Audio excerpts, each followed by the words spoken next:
నమస్తే అండి అందరికీ. నేను మీ Madhavi Krishna. Welcome to my channel Madhavi Krishna's Navarasa Kathamalika Telugu audio stories. అత్తాకోడళ్ళ సవాల్ 16వ భాగం. భద్రకాళిలా నిలబడిన ఉర్విజ మెల్లగా లేచి నిలబడిన వాడి వైపు తీవ్రంగా చూసింది. పిచ్చా నీకేమైనా? కోపంగా అరిచాడు ప్రవీణ్. నాకి కాదురా, నీకు మదపిచ్చి. వావి వరుసలు వయసు తారతమ్యాలు లేకుండా విచక్షణ జ్ఞానం మరిచిపోయి పశువులా ప్రవర్తిస్తున్నావు. కళ్ళెర చేసే అంది ఉర్విజ. సినిమా డైలాగులు వేయకుండా వెళ్ళిక్కడి నుంచి కసిగా అన్నాడు. అసలు ఈ ఉర్విజ ఇప్పుడు రాకుండా ఉండి ఉంటే తన పని సాధించుకునేవాడు కోపంగా అనుకున్నాడు ప్రవీణ్. ప్రవీణ్, లోపలికి వెళ్ళు, శాంతంగా అంది ఫల్గుణి. అంతకుముందు ఆమెలో ఉన్న ఆందోళన, టెన్షన్ ఇప్పుడు లేవు. అది కాదత్తయ్యా, చెప్పబోతున్న ఉర్విజని మాట్లాడుతున్నట్టుగా సైగ చేసింది ఫల్గుణి. వాడు ఒకసారి ఇద్దరి వైపు చూసి విసురుగా అక్కడి నుంచి వెళ్ళిపోయాడు. అత్తయ్య, మీరు వాడిని ఎందుకలా వదిలేస్తున్నారు? నిస్సహాయంగా అడిగింది ఉర్విజ. ఫల్గుణ ఏమీ మాట్లాడలేదు. కూర్చోమన్నట్టుగా సైగ చేసింది. ఈ విషయం అంకుల్కి చెప్పొచ్చు కదా, మీలో మీరు ఎందుకంత టార్చర్ అనుభవిస్తున్నారు? బాధగా అడిగింది ఉర్విజ. ఇది సత్యకి తెలిస్తే నన్ను ఏమైనా అనుకుంటే ఎలా అన్నది నా మొదటి వరి. అది కాక ప్రవీణ్ జీవితం నాశనమైపోతుంది. సో ఇదంతా బయటకు రాకుండానే మనం సమస్యని పరిష్కరించాలి చెప్పింది ఆలోచనగా ఫల్గుణి. అత్తయ్య, మిమ్మల్ని ఒక విషయం అడగనా? సీరియస్గా మొహం పెట్టి సోఫాలో ఆమె వైపు తిరిగి కూర్చుంటూ అడిగింది ఉర్విజ. అడుగు అంది చిన్నగా నవ్వుతూ ఫల్గుణి. అంకుల్కి మీ మీద నమ్మకం లేదా? కంఠం తగ్గించి అడిగింది ఉర్విజ. అదేం ప్రశ్న ఉర్వి, ఎందుకు లేదు? చాలా ఉంది అంది నవ్వుతూ ఫల్గుణి. మరి ఈ విషయం చెప్తే మిమ్మల్ని ఎందుకు అపార్థం చేసుకుంటారనుకుంటున్నారు? మరొక ప్రశ్న వేసింది. మగవాడి నైజం అనుమానించడం కనుక అంది టక్కున ఫల్గుణి. ఇలా మాట్లాడి మీరు అంకుల్ని ఇన్సల్ట్ చేస్తున్నారని అనిపిస్తోంది నాకు నిస్సంకోచంగా చెప్పేసింది ఉర్విజ. ఫల్గుణి మాట్లాడలేదు. ఒకవేళ నేను మీ అబ్బాయి తథాగత్తో ఇలాంటి విషయం చెప్తే తను కూడా ఇలానే రియాక్ట్ అవుతారా? ఇప్పుడు నా సమస్యతో నేనే బాధపడాలా? అడిగింది సూటిగా. నువ్వు తథాగత్తో ఎందుకు చెప్తావు? నేను చెప్తున్నది నా భర్త గురించి అంది ఆశ్చర్యంగా ఫల్గుణి. నాలిక కొరుక్కుంది ఉర్విజ. అదే అంటే పొరపాటునలా అన్నాను. అంటే శ్యామ్ మన బృందతో అలా ప్రవర్తిస్తారనే అనుమానంతో తను కూడా ఇలా కుమిలిపోవలసిందేనా? సర్దుకుని అంది తన పొరపాటుని ఉర్విజ. కానీ తెలివైన ఫల్గుణి అది గ్రహించేసింది. అప్పటికి ఏమీ మాట్లాడలేదు. తర్వాత బృందతో మాట్లాడాలని అనుకుంది. శ్యామ్ గట్టు అలా ఆలోచించరు నమ్మకంగా చెప్పింది ఫల్గుణి. ఓహో, మరి అంకుల్ అలా ఆలోచిస్తారా? ఇది అన్యాయం అత్తయ్య. మా అంకుల్ని ఒంటరిని చేసి మీరు ఆడేసుకుంటున్నారు. మీరు మీ అబ్బాయిలు ఒక పార్టీ, కోడళ్ళు మామయ్య ఒక పార్టీ అంది అప్పటికి తాత్కాలికంగా ఆ సమస్యని పక్కన పెడుతూ ఉర్విజ. అది ఖచ్చితంగా బృందతో చర్చించవలసిన విషయం. ఏంటి టీంలు పార్టీలో అన్న మాట వినిపిస్తోంది? గంభీరమైన కంఠం వినగానే ఠక్కున ఇద్దరు అటు తిరిగారు. నవ్వుతూ సత్యదేవ్ నిలబడి ఉన్నాడు అక్కడ. ఫల్గుణి నవ్వుతూ లేచి నిలబడింది. కోడళ్ళు మీ పార్టీ, కొడుకులు నా పార్టీ. ఈ ఆదివారం గేమ్స్ ఆడదామని అంటున్నాం అంది ఫల్గుణి. వండర్ఫుల్, మొత్తానికి బిజీ అయిపోయావు నవ్వుతూ భార్యని పరిశీలనగా చూస్తూ అన్నాడు సత్యదేవ్. ఇంతకు ముందు కన్నా మొహం కొంచెం తేటగా ఉంది. కానీ ఇంకా ఆ కళ్ళలో దేని గురించో బాధ ఉందని మాత్రం అర్థమైంది అతనికి. అదేంటో కనుక్కోవాలంటే తీరిక చిక్కడం లేదు.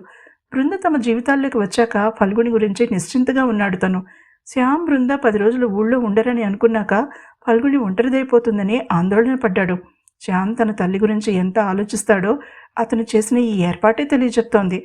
ఫ్రెష్ అయి వస్తే భోజనం సిద్ధం చేస్తాను. ఫల్గుణి మాటలకి ఆలోచన నుంచి బయటపడ్డాడు సత్యదేవ్. చిన్నగా తల ఊపి తన గదివైపు అడుగులు వేశాడు. ఆడవాళ్ళిద్దరూ వంటగదిలోకి నడిచారు. ఈ గట్టు సాయంత్రం అనగా బయటికి వెళ్ళాడు. అర్ధరాత్రి దాటింది, ఇంకా రాలేదేంటి?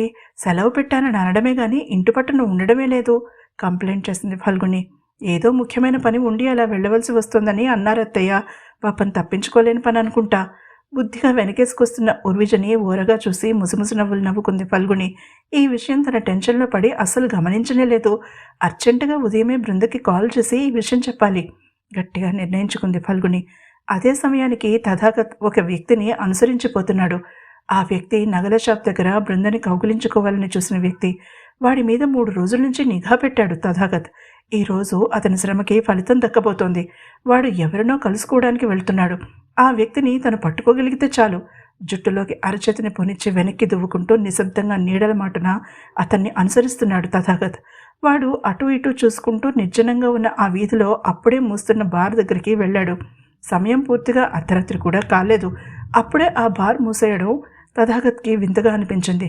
కానీ ముందుకు వెళ్లే ధైర్యం చేయలేదు అతను. సీసీటీవీ కెమెరాలుంటే ఇబ్బంది అవుతుంది.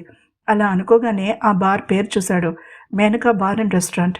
అడ్రస్ పరిశీలించి చూసుకుని మన్నాడు వెళ్తూ ఉండగానే అక్కడికి రావాలని నిర్ణయించుకున్నాడు తథాగత్. ఇక అప్పుడు తను చేసేదేమీ లేదు కనుక వెనక్కి తిరిగి తన బైక్ పార్క్ చేసిన ప్లేస్ వైపు నడిచాడు. 10 నిమిషాల తర్వాత చీకటి రోడ్లో ఒక పక్కగా స్టాండ్ వేసి ఉంచిన తన బైక్ ఎక్కి ఇగ్నిషన్కి తిప్పి బలంగా కిక్ కొట్టి అక్కడి నుంచి యూటర్న్ తీసుకుని ఇంటివైపు దూసుకుపోయాడు అతను. ఇంటికి చేరుకున్నాక గార్డ్ గేట్ తీయగానే లోపలికి వచ్చి బైక్ని ఒక పక్కగా పార్క్ చేసి లోపలికి నడిచాడు తథాగత్. తలుపు తీసే ఉండడంతో తేలికగా ఊపిరి పీల్చుకుని పిల్లిలా లోపలికి అడుగుపెట్టాడు. హాల్లో నీలిరంగు 0 వాట్ బల్బు వెలుగుతోంది. అంతా నిశ్శబ్దంగా ఉంది. తండ్రి వచ్చేశాడని బయట కార్ని చూశాకే అర్థమైంది అతనికి. కొంచెం ముందుకు వెళ్లేసరికి సన్నని వెలుతురు నేల మీద పరావర్తనం చెందుతోంది. ఎవరో టీవీ చూస్తున్నారని అర్థమైంది. పిల్లిలా తన గదిలోకి వెళ్ళిపోబోయాడు. సన్నగా ఏడుపు వినిపించింది. ఆశ్చర్యపోతూ అటు నడిచాడు. సోఫాలో కూర్చుని కాళ్ళు ముడుచుకుని గెట్టం కింద చేర్చుకుని సీరియస్గా సినిమా చూస్తోంది ఉర్విజ. ఆమె మామూలుగా ఏడవడం లేదని, సినిమా చూస్తూ ఏడుస్తోందని అర్థమై ఆశ్చర్యపోయాడు. స్క్రీన్ మీద ఏదో లవ్ స్టోరీ వస్తోంది. English cinema. హీరోయిన్ బయటకు పరుగు తీస్తోంది ఏడుస్తూ. Me before you cinema. అతను చిన్నగా నిట్టొచ్చి ఆమె పక్కన కూలబడి ఆమె భుజం చుట్టూ చెయ్యి వేసి దగ్గరికి తీసుకున్నాడు. ఆ సినిమా చూసి గుండె చెమ్మగిల్లని వాళ్ళు ఎవరూ ఉండరు. సినిమా చూసి ఏడుస్తారా ఎవరైనా? లాలనగా అడిగాడు తథాగత్. ఆమె అతని నడుము చుట్టూ చేతులు వేసి గుండెల్లో మొహం దాచుకుంది. హీరో చనిపోయాడు అంది ఏడుస్తూ. అది సినిమా. అయినా అటు చూడు, హీరో చనిపోయినా అతని కోరిక ప్రకారం ఆమె అలా నవ్వుతూ ఉంది అన్నాడు ఆమె వెన్ను నిమురుతూ. అయినా అలా ఎందుకు దూరం అవ్వాలి? హ్యాపీ ఎండింగ్ ఇవ్వచ్చు కదా. చిన్నపిల్లల అడుగుతున్న ఉర్విజ చాలా నచ్చింది ఆ క్షణంలో అతనికి. కొన్ని ప్రేమ కథలు సుఖాంతమే బాగుంటాయి, మరికొన్ని ట్రాజడీ అయితే బాగుంటాయి. వాళ్ళు అలా విడిపోయారు కాబట్టే నీకు జీవితాంతం ఆ ప్రేమ కథ గుర్తుండిపోతుంది ఆమెని ఓదారుస్తూ అన్నాడు. కిస్మి తథాగత్. ఏడుపు గుంటంతో అడిగింది ఊర్విజ. అతను క్షణం కూడా సందేహించలేదు. ఆమె తడికళ్ళని ముద్దు పెట్టుకున్నాడు. ఎందుకో తెలీదు, ఆమెని అలా చూడగానే మనసంతా బరువుగా అయిపోయింది. అంతవరకు ఆశ్చర్యంగా చూస్తూ నిలబడిన సత్యదేవ్ మెల్లగా తన గదిలోకి వెళ్ళిపోయాడు. 4 రోజుల నుంచి చూస్తున్నాను. ఏదో ఆలోచనలో ఉన్నారు సత్య మీరు. ఆఫీసులో ఏమైనా సమస్య? ఆ రాత్రి భోజనాలు పూర్తయ్యాక తమ గదిలోకి వచ్చాక అడిగింది ఫల్గుని. ఆలోచనల నుంచి తేరుకున్న సత్య తన భార్య వైపు పరిశీలనగా చూశాడు. సమస్య అంటే సమస్య కాదు కానీ ఒక చిక్కు ప్రశ్న నా బుర్రలో తెగ రుదు పెడుతోంది. జవాబు కోసం వెతుకుతున్నాను అన్నాడు చిన్నగా నవ్వుతూ. ఒక్కొక్కసారి ఆ ప్రశ్న బుర్రలో చిక్కుకుపోయి మరిని గందరగోళానికి గురిచేస్తుంది. అందుకే దాన్ని బయటికి పంపేయాలి అంది నవ్వుతూ అతని దగ్గరికి వచ్చి. దేవిగారికి చెప్పుకుంటే మనసు ప్రశాంతంగా ఉంటుందని తెలిసి కూడా నాలో నేను బాధపడుతున్నాను. ఎంత ఫూల్ని కదా అడిగాడు సత్యదేవ్ ఫల్గుణిని దగ్గరికి తీసుకుంటూ. తన భర్త ఒళ్ళో కూర్చుని మెడ చుట్టూ చేతులు వేసి మెడవంపులో మొహం దాచుకుంది ఫల్గుణి. ఆమె మనసులో భయాలు ఆందోళనలు అన్నీ దూరమైపోయాయి. మనసు తేలికపడింది. పల్లు, ఏమైనా టెన్షన్లో ఉన్నావా? భార్య ముంగురులు సవరిస్తూ అడిగాడు సత్యదేవ్. ఆమె ఉలికిపాటుని నేర్పుగా కప్పిపుచ్చుకుంది. భర్త మృదువైన కంఠం, ఆ సాన్నిహిత్యం కొన్ని క్షణాలు ఆమెని బలహీనపరిచాయి. తన సమస్యలు అతని ముందు పెట్టేస్తే అతనే చూసుకుంటాడనిపించింది. అంతలోనే భయం ఆమెని ఆ పని చేయనివ్వలేదు. అందుకే తల అడ్డంగా ఊపేసింది. కానీ ఫల్గుణి ఒక్క విషయం మర్చిపోయింది. సత్యదేవ్ ఒక పోలీస్ ఆఫీసర్. క్రిమినల్స్తో డీల్ చేసి ఉన్న అతను మనుషుల ప్రవర్తనను అంచనా వేయడంలో తిరుగులేని అనుభవం సంపాదించాడు. కనుపాప కదలికని బట్టి మనసులో ఉద్దేశాన్ని గ్రహించగలిగే నేర్పు ఉన్న ఆఫీసర్ అతను. అలాంటిది జీవితాన్ని పంచుకున్న భార్యలో మార్పుని గ్రహించలేడా? ఇన్నాళ్ళు ఆమె ఒంటరితనంతో బాధపడుతోందనుకున్నాడు. బృంద వచ్చాక పరిస్థితి మెరుగైంది. కానీ పూర్తిగా బాగవలేదు. బహుశా తథాగత్ గురించి ఆందోళన కావచ్చు. శ్యామ్ ఒక ఇంటివాడయ్యాడు. తథాగత్ ఒంటరి జీవితానికి అలవాటు పడిపోయాడని భయం కావచ్చు. అలా ఆలోచించిన సత్యదేవ్ భార్య మొహంలోకి నవ్వు తీసుకురావాలని అనుకున్నాడు. డార్లింగ్ భార్యమణి, నా మనసులో ఒక విషయం నలుగుతోంది. అది నీ చూపుకి ఈసారి చిక్కే ఉంటుందని అనుకుంటున్నాను అన్నాడు ఆమెని కొద్దిగా దూరం జరిపి అల్లరిగా నవ్వుతూ. ఊర్విజ విషయమైతే నీకన్నా ముందే గమనించా అతని షర్ట్ బటన్తో ఆడుతూ అంది ఫల్గుణి. నువ్వు ఇలా వచ్చావా? నేను వేరే దారి నుంచి వచ్చా, కానీ ఇద్దరం ఒకే చోటుకు చేరుకున్నాం అన్నాడు సత్యదేవ్ నవ్వుతూ. ఆమె మెల్లగా లేచి నిలబడి ఆశ్చర్యంగా చూసింది భర్త మొహంలోకి. గట్టు గురించి చెప్తున్నారా? ఏం చేశాడు? కుతూహలంగా అడిగింది. ఏం చెయ్యలేదని అడుగు అన్నాడు నవ్వుతూ. అబ్బా, ఊరించకుండా చెప్పండి. మీ కంట్లో పడేంత అజాగ్రత్తగా ఉన్నాడంటే పీకల్లోతు మునిగాడన్నమాట. చెప్పండి. అతని చేతిని పట్టుకుని లాగి మంచం వైపుకు లాక్కెళ్తూ అడిగింది.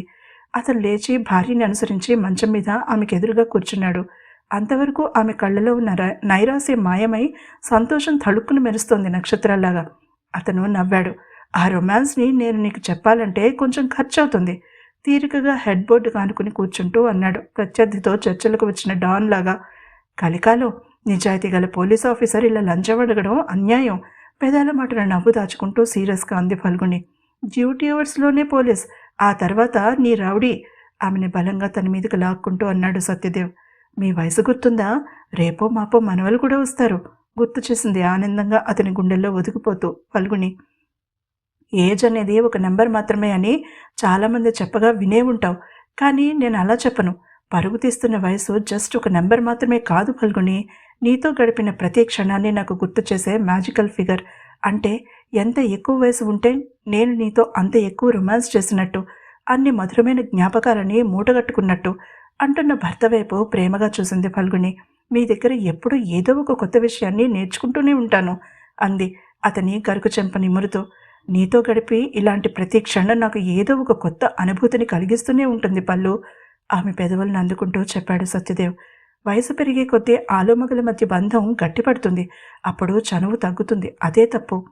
వయసు పెరిగింది కాబట్టి రొమాన్స్కి దూరంగా ఉండాలనే రోజులు పోయాయి. ఇప్పుడు ఎంత ఎక్కువగా భార్యాభర్తల మధ్య ప్రేమని బయటకు చెప్పగలిగితే అంత ఆరోగ్యంగా ఉంటుంది ఆ బంధం. మానసిక శారీరక ఆరోగ్యాలు కూడా బాగుంటాయి. 25 ఏళ్ల వయసులో భార్యతో ఎప్పుడెప్పుడు ఒంటరిగా గడుపుదామా అని ఎదురుచూసి భర్త 50 ఏళ్ళు వచ్చేసరికి కూడా ఆ ఆసక్తిని చూపగలుగుతున్నాడు అంటే ఆ బంధం చాలా బలంగా అల్లుకుంది అని అర్థం. బాధ్యతలు ఉంటాయి. పిల్లలు, మనవలు, రిటైర్మెంట్కి దగ్గర పడుతున్నామనే బెంగ, ఇలా ఎన్నో. ఆ బాధ్యతల భవసాగరాన్ని దాటించేది జీవితంలో అన్ని దశలలోనూ తనకి తోడుగా నిలబడిన చెల్లి చెయ్యి మాత్రమే అని మర్చిపోకూడదు. అలానే భార్య కూడా 25 ఏళ్లప్పుడు భర్త కోసం ఎలా అందంగా అలంకరించుకుంటుందో 50 ఏళ్ల వయసులో కూడా పరిస్థితికి తగ్గట్టుగా తనని తాను అందంగా ప్రజెంట్ చేసుకుని తీరాలి. ఆ వయసులో కలిగేది అసలైన ప్రేమ. సత్యదేవ్ ఇలా ఆలోచిస్తూనే భార్యని తనకి అనువుగా తిప్పుకుంటూ ఆమెను ముద్దుల్లో ముంచేశాడు. ఆమె కిలకిలా నవ్వుతుంటే ఆ నవ్వుకి కారణం తనే కదా అన్న గర్వం అతని గుండెల్లో ఉప్పొంగగా అలా ఆమెను ఎప్పుడూ నవ్విస్తూ ఉండాలనే సంకల్పం మనసులో తిష్టవేసుకుని కూర్చుంది సత్యదేవ్కి. అదే సమయంలో తన గదిలో నుంచి బయటికి వచ్చి వంటగదిలోకి వెళ్ళబోతూ ఆ గది బయట నిలబడిన ప్రవీణ్ పళ్ళు పటపటా కొరుక్కున్నాడు. అతను విసురుగా తన గదిలోకి వచ్చి కాలుకాలని పిల్లల అటు ఇటు తిరుగుతున్నాడు. ఇప్పుడు ఫల్గుణిని పొందాలన్న కోరిక కన్నా ఆమెకు బుద్ధి చెప్పాలన్న ఆలోచన అతని నరనరంలోనూ నిండిపోయి మనశ్శాంతి లేకుండా చేస్తోంది. ఒక వ్యక్తి ఆలోచనల మీద స్నేహితుల ప్రభావం చాలా ఎక్కువ ఉంటుంది అనడానికి ఉదాహరణ ప్రవీణ్. అతని ఇద్దరు ప్రాణ స్నేహితులు అతన్ని ఇలా రెచ్చగొట్టి ఉండకపోతే అసలు ఇంత దూరం వ్యవహారం వచ్చి ఉండేది కాదు. సినిమా చూస్తున్నప్పుడు హీరో హీరోయిన్లు నచ్చడం అనేది చాలా సాధారణమైన విషయం. వాళ్ళని ఊహల్లోకి ఆహ్వానించడం కూడా సహజమైన విషయమే, కానీ అది వయసు పెరిగే కొద్దీ తగ్గుతూ వస్తుంది. చిన్నతలపు చిలిపి చేష్టలకి నవ్వుకుంటాం. అలాంటి ఇష్టమే ఫల్గుణి మీద ఉండేది ప్రవీణ్కి. అది అతను తన స్నేహితుల దగ్గర చెప్పి ఉండకపోతే అది చిన్ననాటి క్రష్గా మిగిలిపోయి ఉండేది. కానీ అతనిలోని అహాన్ని రెచ్చగొట్టారు వాళ్ళు. ఏదైతే ఒక మగవాడిగా ప్రవీణ్ ఈగో తీసుకుంటాడో దాన్నే ఛాలెంజ్ చేశారు వాళ్ళు.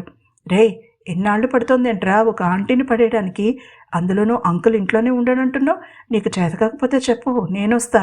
వీడియో కాల్లో నోరు జారాడు అతని ప్రాణ స్నేహితుడు. ఆ కామెంట్ ప్రవీణ్లో విచక్షణని చంపేసింది. మనం జీవితంలో తీసుకునే నిర్ణయాలు, చేసే ఆలోచనలు ఆచితూచి చెయ్యకపోతే ఎంతటి ఊబిలోకి దిగిపోతాము అన్నదానికి ఉదాహరణ ప్రవీణ్. ఇప్పుడు ఫల్గునికి ఎలాంటి సమస్యను తెచ్చిపెట్టబోతున్నాడో అతను కాలమే నిర్ణయించాలి. ఉర్వి, ఏమంటున్నావు? ఆందోళనగా అడిగింది బృంద. బృంద, శ్యామ్ కూర్గ్ రిసార్ట్లో ఉన్నారు. అక్కడ వాళ్ళని బయటికి వస్తే కానీ సిగ్నల్ రాదు. అందుకే రోజు సాయంత్రం బయటికి వెళ్ళి కాల్ చేస్తుంది బృంద. ఆ రోజు కూడా శ్యామ్, బృంద బయటికి రెస్టారెంట్కి వచ్చారు. క్యాండిల్ లైట్ డిన్నర్ ఏర్పాటు చేశాడు సర్ప్రైజ్గా శ్యామ్.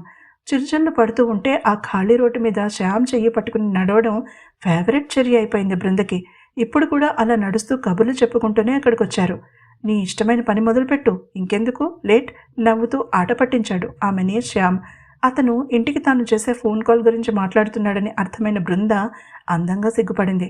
అతను నవ్వి ఆమెని రెస్టారెంట్ బయట వదిలి లోపలికి వెళ్ళిపోయాడు, టేబుల్ అరేంజ్ చేశారో లేదో తెలుసుకోవడానికి. అప్పుడు కాల్ చేసింది బృంద ఉర్వికి. విషయం వినగానే కోపంతో ఊగిపోయింది బృంద. గట్టుతో కానీ అంకుల్తో కానీ చెప్పే సమయం వచ్చేసింది ఉర్వి. ఇక ఆలస్యం చేస్తే ఏదైనా తేడా వస్తే వాళ్ళకి చెప్పలేదని హర్ట్ అవుతారు. నేను ఈరోజు ఈ విషయం శ్యామ్కి చెప్పేయబోతున్నాను సీరియస్గా అంది బృంద. కానీ అత్తయ్య అసలు ఒప్పుకోవడం లేదు. ఆవిడ భయమేంటో నాకు అర్థం కావడం లేదు బృంద. ప్రాణంలో చూసుకునే భర్త, ఆమె కాలు కదిపితే కందిపోతుందని చూసుకునే కొడుకులు ఉండగా ఆవిడ భయమేంటి బృంద? బాధపడుతూ అడిగింది ఉర్విజ. ఆమె గొంతులో నీలి నీడలు ధ్వనిస్తుంటే ఆమెలో బాధకి బలమైన కారణమే ఉందని అనిపించింది బృందకి. ఉర్విజ గతమేంటి? ఆమె కుటుంబం ఎలా ఊరుకుంది తథాగత్తో అలా లివ్ ఇన్ రిలేషన్లో ఉంటే? కానీ అది ఆలోచించే సమయం కాదిప్పుడు. ముందు అర్జెంటుగా అత్తగారి సమస్య పరిష్కరించాలి. ఉర్వి, అత్తయ్య గారికి ఇన్సెక్యూరిటీ ఫీలింగ్ ఉంది బాగా. తను పర్ఫెక్ట్గా ఉంటే గానీ ఇంట్లో భర్తకి పిల్లలకి నచ్చదన్న భయం పట్టుకుంది ఆమెకి. బహుశా ముగ్గురు లా అండ్ ఆర్డర్కి, ఇద్దరు జ్యుడిషియరీకి సంబంధించిన వాళ్ళు ఒకరు అవడం మూలన కావచ్చు ఉర్వి. వాళ్ళ ప్రొఫెషన్లో వాళ్ళ అన్యాయాన్ని, తప్పులని అస్సలు సహించరు. అది అత్తయ్య వ్యక్తిగత జీవితానికి కూడా అన్వయించుకుంటున్నారు. ప్రేమకి ఉన్న శక్తిని ఆవిడ పూర్తిగా మర్చిపోయారు.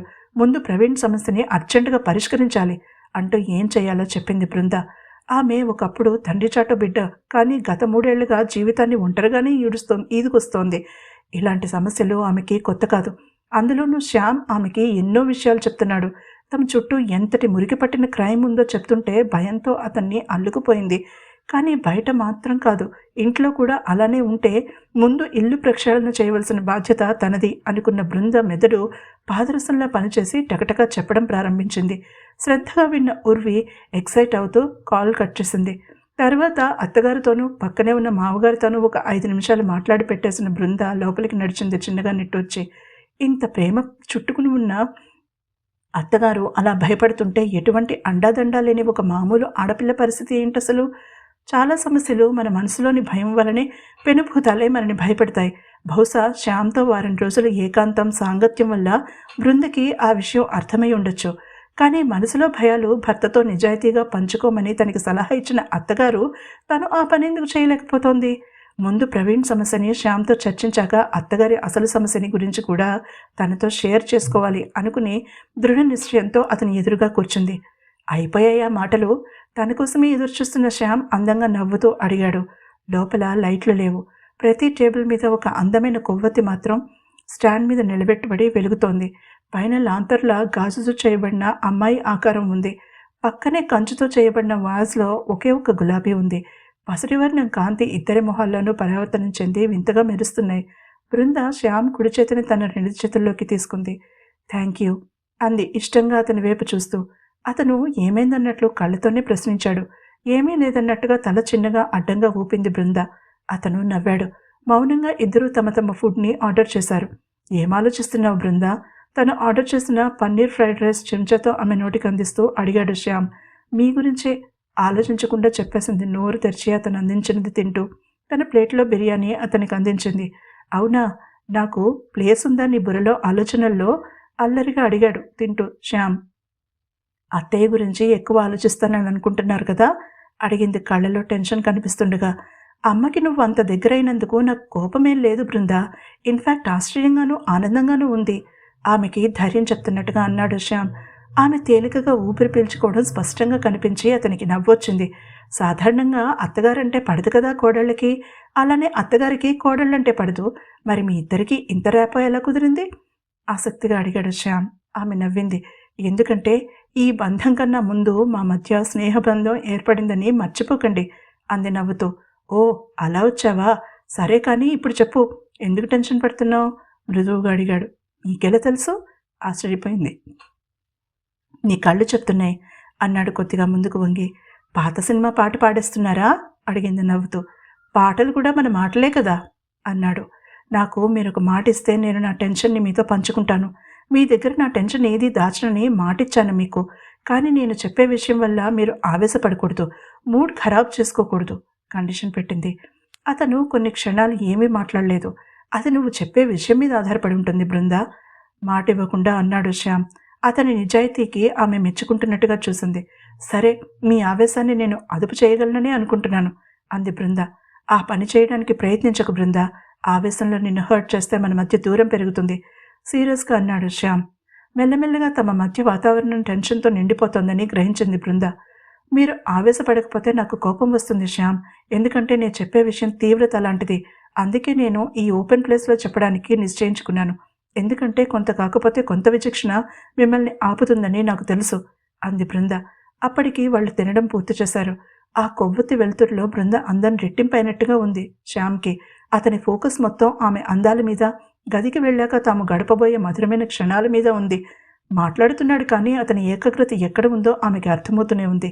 శ్యామ్, చెప్పేది జాగ్రత్తగా వినండి అంటూ మెల్లగా ప్రవీణ్ విషయం చెప్పడం మొదలుపెట్టింది. ఆమె చెప్పే కొద్దీ శ్యామ్ మొహంలో రంగులు మారుతున్నాయి. పిడికిళ్ళు బిగుసుకున్నాయి. శ్యామ్, సమస్య నాది కానీ ఉర్విజది కానీ కాదు. అలాగని అత్తయ్యదొక్కరిది అంతకన్నా కాదు. ఇది మన కుటుంబ సమస్య. సమిష్టిగా దీన్ని పరిష్కరించుకోవాలి. నచ్చ చెప్పడానికి ప్రయత్నించింది బృంద. అతని మౌనం ఆమెని భయపెట్టింది. టేబుల్ మీద ఉన్న డిషెస్ని బదులు కొడతాడేమో అని ఆందోళన పడింది. ఎరుపెక్కిన అతని కళ్ళలోకి చూడడానికి కూడా సాహసం చేయలేకపోయింది బృంద. బిల్ ప్లీజ్, తనే అడిగింది ఫ్లోర్ మేనేజర్ని. అతను తీసుకురాగానే శ్యామ్ తనకి ఇచ్చిన క్రెడిట్ కార్డుతో బిల్ పే చేసేసింది. రండి శ్యామ్ అంటూ లేచి నిలబడి అతని చేతిని అందుకుంది. అతను స్పృహలో లేనివాడిలా లేచి నిలబడి బయటకొచ్చాడు. బయట చల్లని గాలికి అతను కొద్దిగా తేరుకున్నాడు. మెల్లగా ఆమె చేతిని విడిచిపెట్టాడు. నాకు ఇంతకు ముందే ఎందుకు చెప్పలేదు?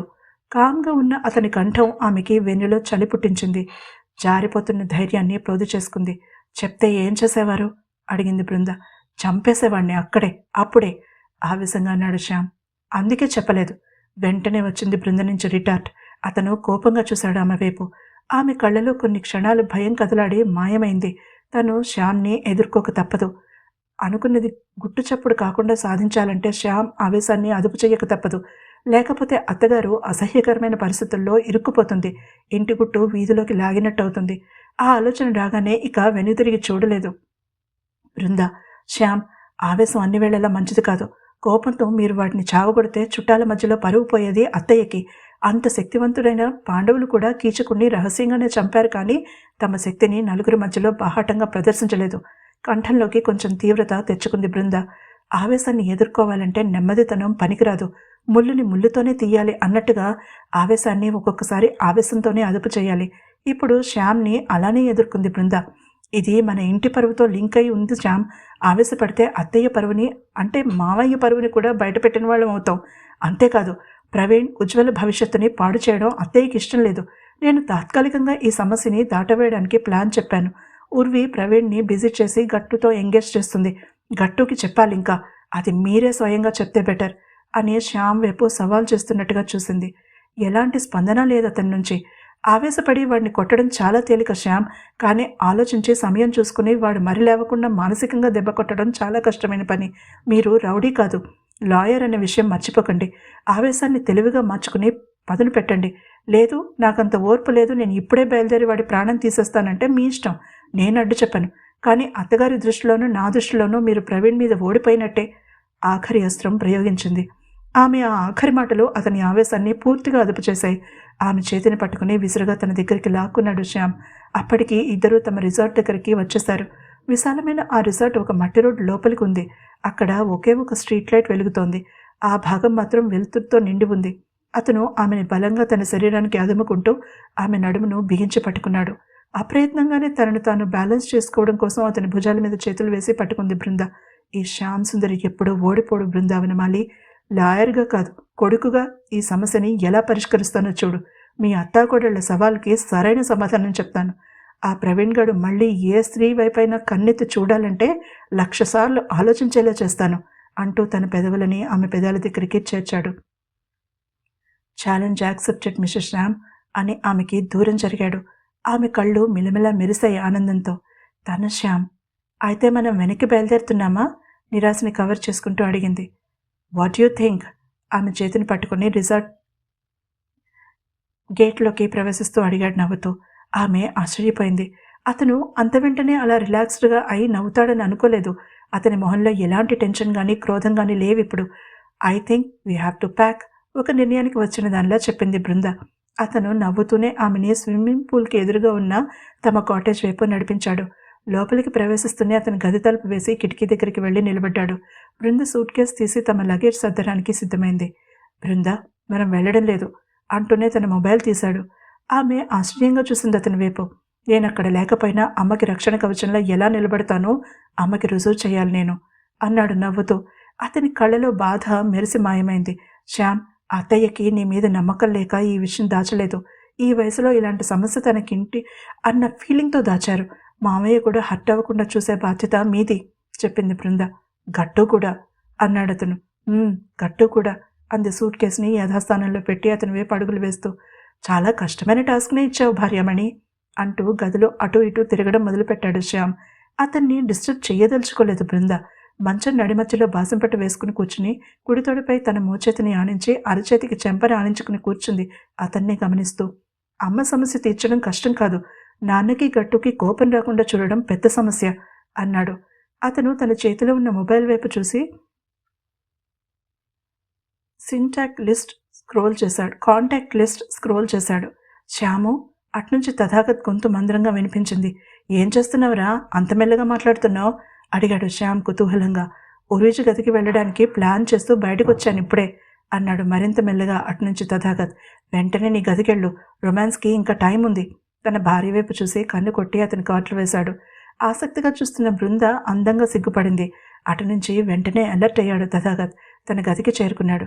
ఏమైంది, అక్కడ ఎవరైనా అటాక్ చేశారా అడిగాడు ఆందోళనగా. అదేం కాదు, అంతకన్నా సీరియస్ విషయం అన్నాడు సీరియస్ అయిపోతూ శ్యామ్. ఏమైంది? అమ్మ గురించి. అమ్మ బానే ఉందిరా అన్నాడు తథాగత్ ఆశ్చర్యంగా. కానీ ఆ ప్రవీణ్ గాడి తలనొప్పి భరించలేకపోతున్నాను. ఉర్విజి నుంచి వాడిని దూరం పెట్టడానికి నేను నానాగడ్డి కరవలసి వస్తోంది చెప్పాడు అసహనంగా తథాగత్. గట్టు, నాకొక మాట ఇవ్వాలి. ఎట్టి పరిస్థితుల్లోనూ ఇది విన్నాక ఆవేశపడకూడదు సీరియస్గా అన్నాడు శ్యామ్. తన ఆవేశాన్ని అదుపు చేసినంత సులువు కాదు అతన్ని కంట్రోల్ చేయడం. అది తెలుసు శ్యామ్కి. అందులోనూ అతను అక్కడే ఉన్నాడు, తనలా దూరంగా లేడు. డెస్క్ మీద ఉన్న పేపర్ మీద కాల్ ఉర్వి అని రాసి బృందకి అందించాడు. ఆమెకి విషయం అర్థమైంది. గట్టు సునామీలా మారబోతున్నాడు. ఆమె మంచం దిగి పరుగున వెళ్ళి తన మొబైల్ అందుకుంది. ఆమె హాల్లోకి వెళ్ళగానే శ్యామ్ చెప్పడం మొదలుపెట్టాడు. వింటున్న తథాగత్ మొహంలో రంగులు మారాయి. కోపంగా అడుగు ముందుకు వేశాడు. గట్టు, చెప్పేది విను అంటున్న శ్యామ్ మాటలు తథాగత్కి చేరనే లేదు. అతను కాల్ కట్ చేసి ఫోన్ని పక్కకు విసిరి తలుపు తెరిచాడు. ఎదురుగా నిలబడి ఉంది ఉర్విజ. ఇప్పుడు తథాగత్ ఎలా రియాక్ట్ అవ్వబోతున్నాడు? ఉర్విజ అతన్ని అడ్డుకోగలదా? తెలుసుకోవాలంటే తర్వాతి ఎపిసోడ్ని తప్పకుండా వినండి. ఈ ఎపిసోడ్ కనుక మీకు నచ్చినట్లయితే తప్పకుండా లైక్ చేయండి. అలాగే నా ఛానల్ని సబ్స్క్రైబ్ చేసుకోవడం మర్చిపోకండి. తిరిగి మరొక ఎపిసోడ్తో కలుద్దాం. అంతవరకు సెలవు.